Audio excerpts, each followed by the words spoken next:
This feels very, very dangerous now. When the wind pauses, I'm gonna work my way down. The quicker I get down, the better. This is absolutely ridiculous.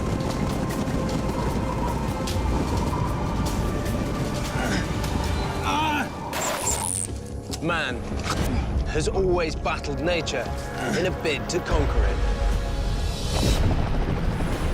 I'm explorer Ed Stafford, and I've put myself through extreme tests of endurance and isolation to become a survival expert.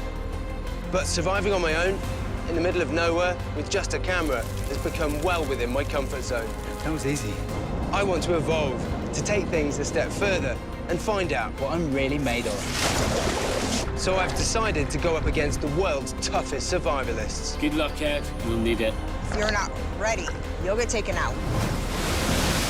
A head-to-head race over miles of hostile terrain in a bid to prove to myself that I am top of my game. This is becoming a sprint.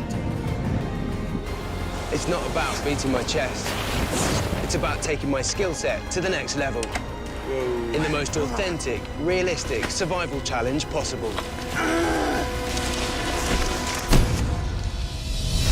This time, I test my skills against bushcraft master Matt Graham. Deep in the vast and unforgiving Gobi Desert, How's it tough? located in the heart of central Mongolia. It's barren, it's vast. There's no fudging your skills. You have to make it count. And if you don't, you're not gonna get through a journey like this. So you're gonna die.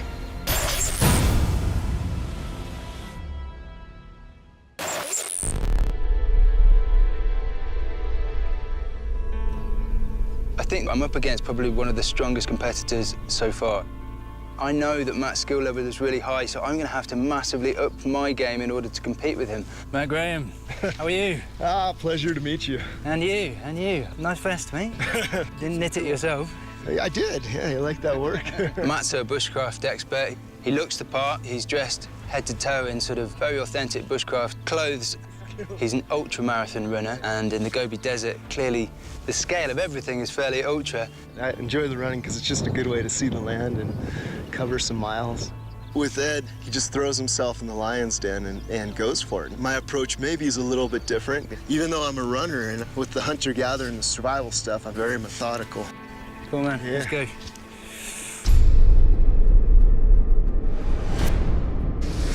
OK, guys, here's the playground. You need to head off due north from your drop-off location. I've asked my old friend Woody to design a course that will push both of us to the limits of our abilities. After a distinguished career training elite soldiers to operate in hostile environments, Woody knows a thing or two about survival. You're going to be dropped off up in the south in the mountains, yeah? The guy's mission is to get down out of those mountains and cross this massive step. They then need to hit the Gobi Desert. Due north of that is the soap pan. They hit that, that's where I'll be meeting them. That is their exfil. This step that you're going to cross is absolutely barren. All your resources are here around your drop-off points in the mountains. You need to collect and gather enough resources to survive a desert crossing. OK, you get caught out in the middle of here with no water, it's endgame. What are the big dangers you think we're going to face here? You're starting at quite high, about 2,500 to 3,000 metres. There will be snow still on the top. You're going to drop down where it's going to be blisteringly hot, and then you're going to get into the sand dunes. So potentially hypothermia and heat exhaustion, all possibilities. All good fun.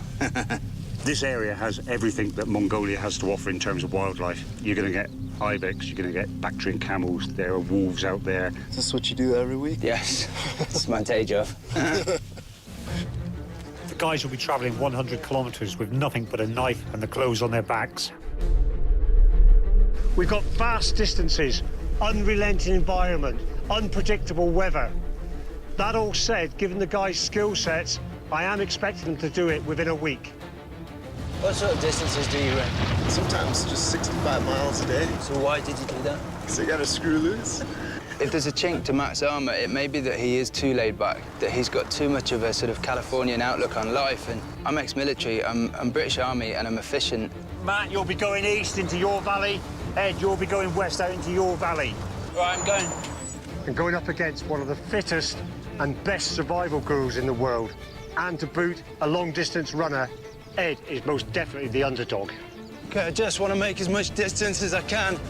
My motivation is to grow as a person and to pit myself against Matt Graham with his skill level in the Gobi Desert. I don't think it could get much more tough than that. There's quite a strong weather front coming in. It's only at 3,000 metres. You know, you get wet up there with the wind, that could literally be fatal. My hat is blowing off. The rain is sweeping up over the hillside, but also down on the plain. There's a sandstorm sweeping across. It's hypothermia territory. I need to get down into the valley fast. Okay, let's move. Gotta put on a poncho right now. It's pretty cold right now. It's like borderline freezing, sleeting, snowing rain, and this very well could turn into snow. So I'm gonna have to definitely find shelter, get a fire going. Right now, I'm just heading down, shooting for that spot where these two valleys are merging together. All of this rock is very loose underfoot, and I wouldn't normally take such a risk coming down so fast, but I'm being stuck on this hillside in a snow or hailstorm does not sound appealing. But there are 101 ways to kill yourself in these mountains. One slip, one fall up there could be fatal. Well, task 1 is to get out of the hypothermia danger zone. Task 2 is to consolidate in the valley bottom. And task 3 is to beat Matt Graham. There's ice ahead of me and snow. Whoa! Whoa!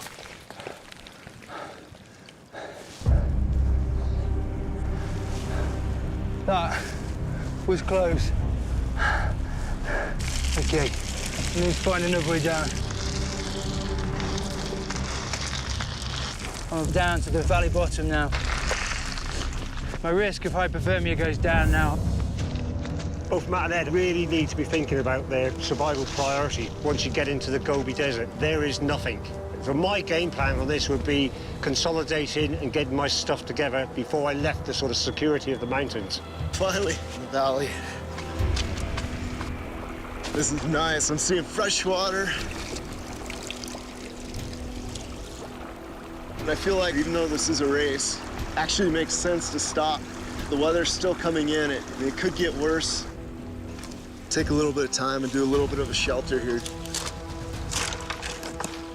Need to find a few of these, and I can hook them all together there and start forming the structure. Gotta get things done. It's no lollygagging on this one. Yeah, if I can get the shelter up, get some fire, and then start consolidating, building some tools I need to make that big journey across, it'd be ideal.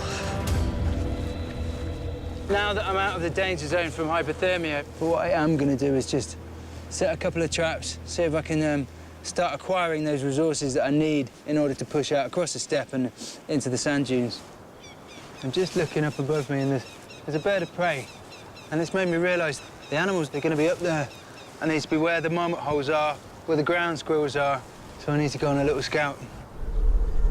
I don't really want to be climbing hills again and wasting energy. However, it's not a waste of energy if I can trap some animals. I'm 100% dead if I fall. I'm not sure this is a good idea. But my legs are trembling. Okay,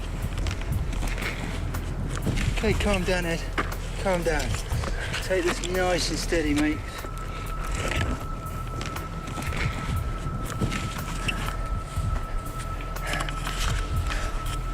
One more.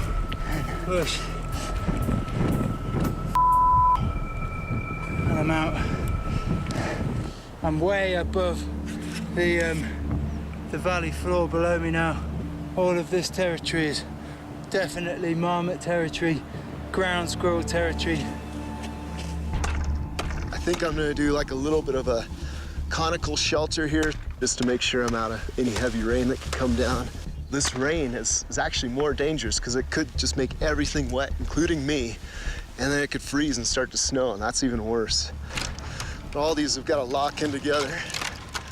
I'm gonna do a little bit of a tripod, and then I'm gonna build off that. So right now I'm just carefully just weaving it and twining it in any way it looks good that's gonna support itself. Okay, so this is pretty good for the general framework. At this point, I just need to get some cover on it. And around here, there's so much spruce boughs. And then when I get hungry, I can actually eat my house. These have vitamin C, antioxidants, good nutrients. It's really good stuff.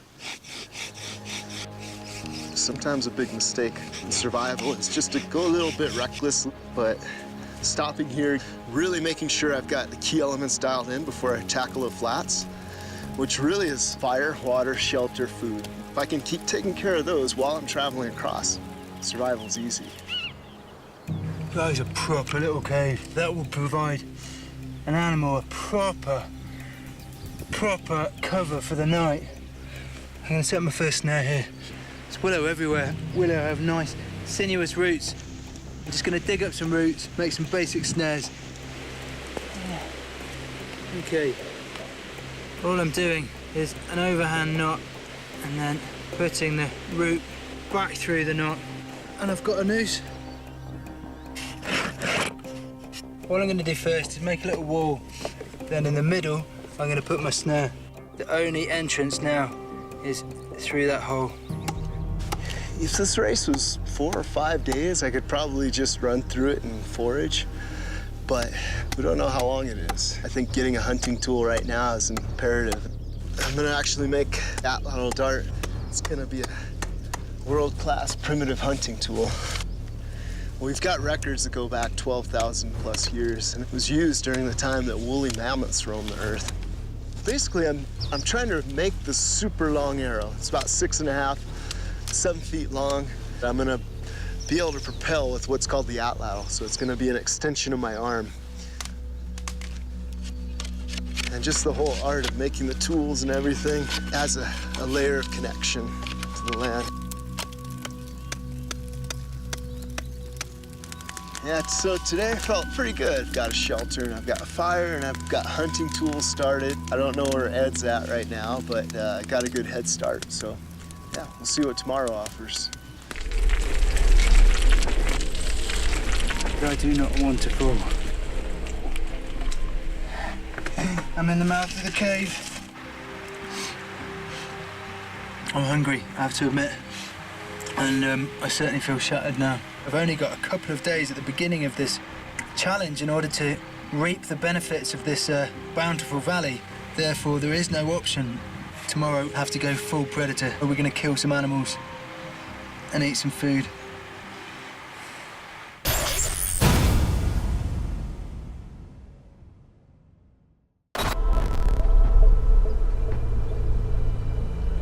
Morning.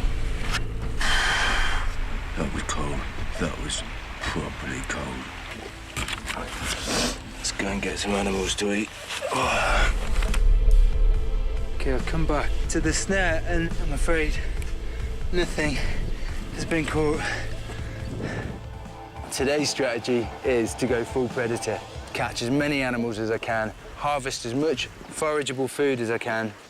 More wild rhubarb than I've ever seen before. As soon as I leave this mountain range, I leave everything that can help sustain me. I go into the steppe, which is barren, and then the dunes, which are even more barren. The pressure is on to find the resources that I need in order to complete this mission. It's only day 2. Hopefully today they'll spend time just getting their resources together before they push out on the steppe. Those sand dunes are just going to be absolute hell for the two of them. If they haven't got their resources ready, this could be seriously dangerous for the pair of them. I'm just looking out for burrows, specifically marmot burrows. A marmot is the biggest rodent around here that I can realistically look to be catching. Okay, this is what I'm looking for. No, it's a marmot hole. Okay, all I need to do now is just block up all of the entrance apart from one hole just big enough for marmot to get out of, put the snare in place, and another trap set. One or more of these traps has to be successful today. I can't afford to stay in the mountains. There's a race to be won. The plan now is to keep heading for the dunes, see what happens. Looks like this canyon's starting to run out of water soon. I got the snow right here. This might actually be a solution to carrying water for a little bit. This could be a game changer right here. Oh, yeah. This is a lot of weight, but you think about it, this weight, this is pure water. So I'm basically essentially packing this giant water bottle. Everybody needs an ice purse when they cross the Gobi. All right, rock and roll.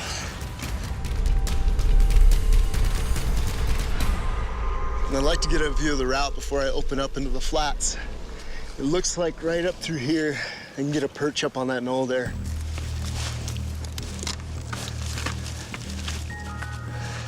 I need to pay attention because this rock is super loose in here.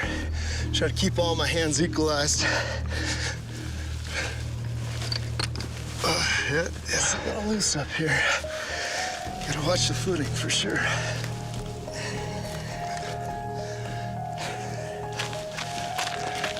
This is the view I needed.